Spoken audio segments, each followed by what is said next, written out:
বিসমিল্লাহির রহমানির রহিম। আসসালামু আলাইকুম নতুন পুরাতন বন্ধু সবাই কেমন আছেন? আল্লাহর রহমতে আশা করি সবাই খুবই ভালো আছেন। দেখুন আজকে আবার একটা বড় মাছ নিয়ে চলে আসলাম। তো বন্ধুরা, মাছটাকে তো আমরা কার্পু মাছ নামে চিনি চট্টগ্রামে। তো এটা 3 কেজি 3.5 কেজি এরকম হবে। আমি এটাকে আগে কেটে নেব। তো কাটাটা একটু একটু আপনাদের সাথে শেয়ার করব। চলুন কাটা শুরু করি। যেহেতু মাছগুলো অনেক পিছলা, তাই আমি দুইটা কাপড় ছিঁড়া নিয়ে ধরে এভাবে মাথার দিকে আগে কেটে নেব। এটা কিন্তু ধরতেও পারতেছি না, অনেক বড়, আমার হাতে আটতেছে না। বিসমিল্লাহির রহমানির রহিম।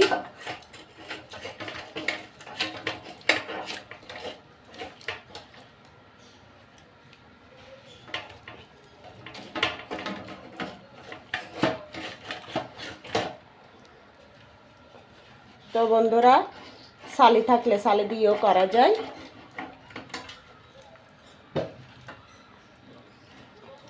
কাপড় দিয়ে ধরলে পিছলা লাগলে ওটা কাটতে খুবই সুবিধা হয়।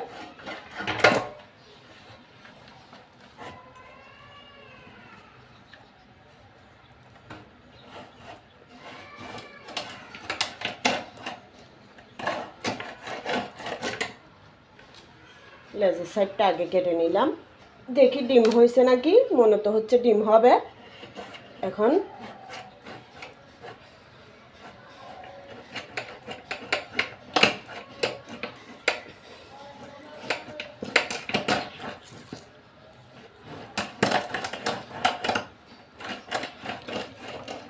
হ্যাঁ বন্ধুরা, এটা দেখুন কত সুন্দর মাছের ডিম হয়েছে, কতগুলো, খুবই ভালো লাগতেছে।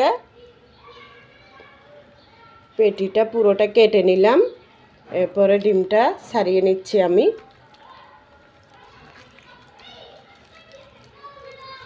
মাশাআল্লাহ, অনেকটাই ডিম হয়েছে। এ ধরনের তো অনেকগুলোর মধ্যে তেলে ভরা থাকে। তো ভয়ে ভয়ে ছিলাম ডিম হয় না নাকি না হয়। যে একটা বাটিতে নিলাম, এখান থেকে একটা আঁট আছে, এটা সরিয়ে ফেলবো।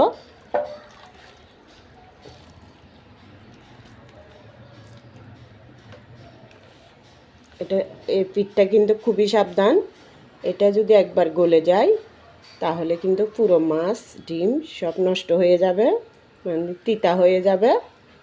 তো এটা ফেলে দেব, এগুলো কিন্তু আমরা খাই না। এই যে দেখুন কতটা ডিম হয়েছে।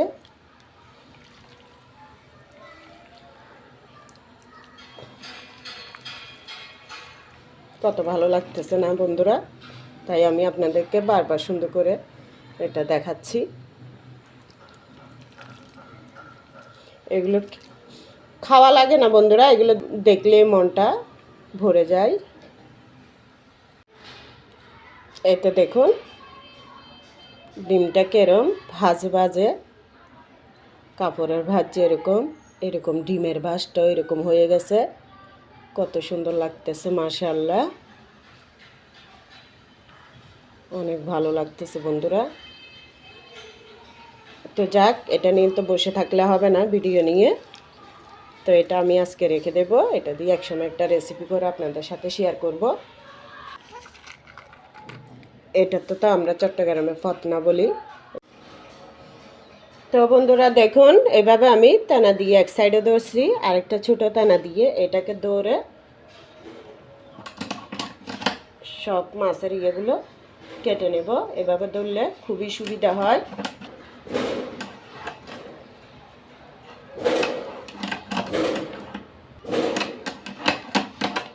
এই তো বন্ধুরা দেখুন, এভাবে করে কেটে নিচ্ছি। তো বন্ধুরা আপনারা আমার সাথেই থাকুন। আমি যদি পুরো ভিডিওটা দেখাতে যাই এটা কিন্তু অনেক লম্বা হয়ে যাবে।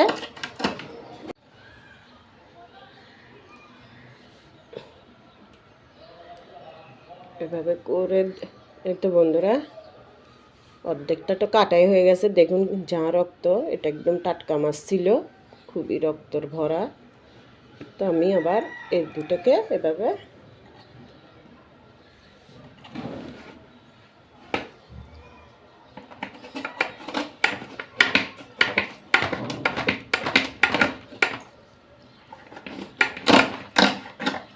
এই তো দেখুন কত সুন্দর কেটে নিলাম, দুইটা তেনা দিয়ে ধরে।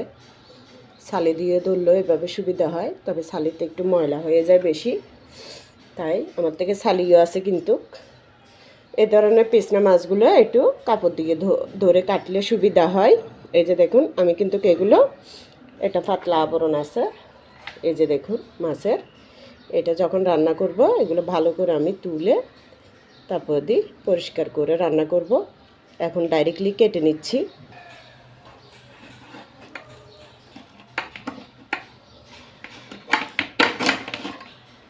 এই যে দেখুন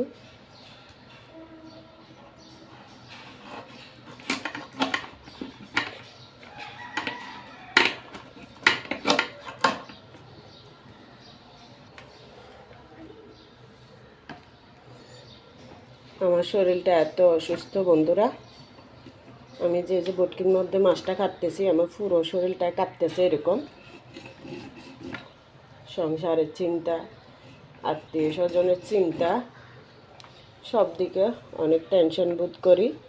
শরীরটা দুর্বলের কারণে, মানে এই চিন্তায় অর্ধেক আমার শরীরটা অসুস্থ হয়ে যায়। এখন এই যে দেখুন মাথাটা সেম প্রসেসে কেটে নেব। এভাবে ধীরে সুস্থে কাটলে হয় কি বন্ধুরা, মাছটা খুবই সহজে কাটা যায়।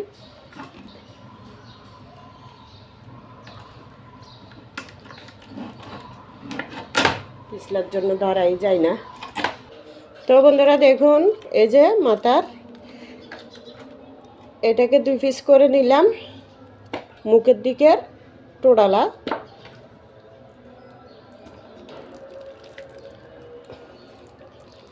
দেখুন ফুলকাটা কি টুকটুকে লাল, কি সুন্দর লাগতেছে।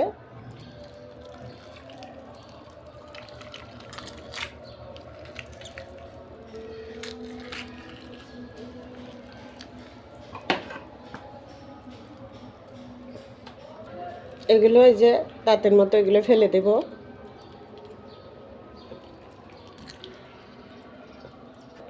এই তো দেখুন মাথাটাও ভালো করে পরিষ্কার করে নিলাম। এটা কিন্তু তুলে ফেলবো, এখানে একটু ময়লা থাকে এটার মধ্যে, এটা আলগা থাকে, এটা তুলে ফেলবো। তো বন্ধুরা দেখুন আমার মাছটা কাটা হয়ে গেছে কত সুন্দর। মাছের মাথাটা এইভাবে কেটে নিলাম পরিষ্কার করে। দেখুন এই যে দেখুন কতগুলো মাছ হয়েছে, বড় টুকরো করছি, ছোট করছি।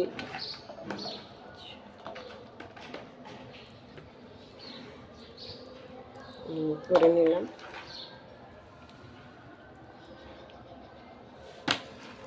তো এগুলো ভাগ করে করে কিছু রান্না করব, কিছু ফ্রিজে রেখে দেব।